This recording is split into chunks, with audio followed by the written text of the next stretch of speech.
Hello बच्चों, मैं education math पीके। और दोस्तों, आज की इस वीडियो में हम बात करेंगे मैग्नेटिक मूवमेंट से रिलेटेड एक डाउट का क्वेश्चन। तो सबसे पहले हम देखते हैं कि मैग्नेटिक मूवमेंट का जो फॉर्मूला है वो क्या होता है। मैग्नेटिक मूवमेंट का फॉर्मूला होता है mu equal to under root n into n plus two. ठीक है, और इसकी यूनिट होती है वोर मैग्नेटॉन। यहाँ पे जो एन है आपका वो होता है number of unpaired electron. Number of unpaired electron. अब जितनी एन की वैल्यू होगी उसके अकॉर्डिंग आपका म्यू होगा। सपोज दैट अगर एन की वैल्यू कितनी है 1, तो म्यू की वैल्यू आएगी दोस्तों √3। ठीक है, और यहाँ से इसकी जो वैल्यू होती है वो होती है 1.73। अगर एन की वैल्यू 2 होती है अगर, तो म्यू की वैल्यू आती है √8। ठीक है, और इसकी वैल्यू होती है 2.82। एन की वैल्यू अगर 3 है आपकी, तो म्यू की वैल्यू आती है आपकी √15। ठीक है, और इसकी वैल्यू होती है आपकी 3.87। अगर एन की वैल्यू 4 आएगी तो म्यू इक्वल टू आएगा आपका √24।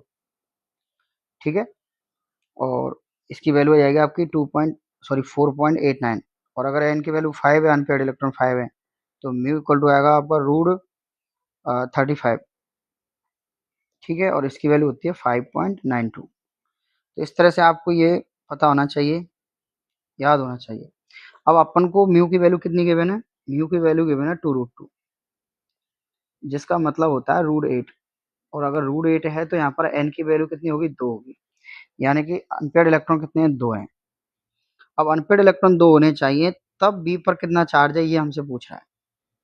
भाई अगर अपन वेनेडियम की डायरेक्ट बात करें तो वेनेडियम कितने पे होता है? 23 पे। स्कैंडियम, टाइटेनियम, वेनेडियम, और इसका इलेक्ट्रॉनिक कॉन्फ़िगरेशन होता है Ar3d3 4s2।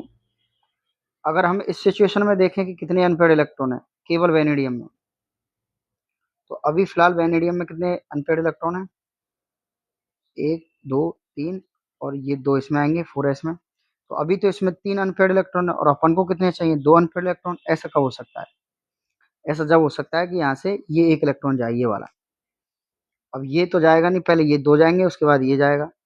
तो कुल मिला के बात ये है कि 3 इलेक्ट्रॉन हमको यहाँ से भेजने पड़ेंगे, और 3 इलेक्ट्रॉन भेजने का मतलब है वेनेडियम पे +3 चार्ज आए, तब ऐसा हो सकता है। क्योंकि तब इस सिचुएशन में क्या हो जाएगा, यहाँ से S तो खाली और केवल यहाँ पे आपके 2 इलेक्ट्रॉन बचेंगे। ठीक है, तो इस तरह से आपका ये हो जाएगा आपका आंसर बी ऑप्शन बी, +3 3।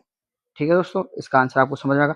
अब आपको म्यू की वैल्यू 2√2 दे रखी है, इसकी जगह जैसे मान लो म्यू की वैल्यू कितनी दे दी जाए आपको? 5.92। और अब पूछे कितना, जैसे अगले क्वेश्चन में, तो इसका मतलब 5.92 देख समझते हैं आप, समझ जाओ कि एन की वैल्यू कितनी है यहाँ पर 5 है। तो ऐसे क्वेश्चन आपको आने चाहिए। Thank you so much.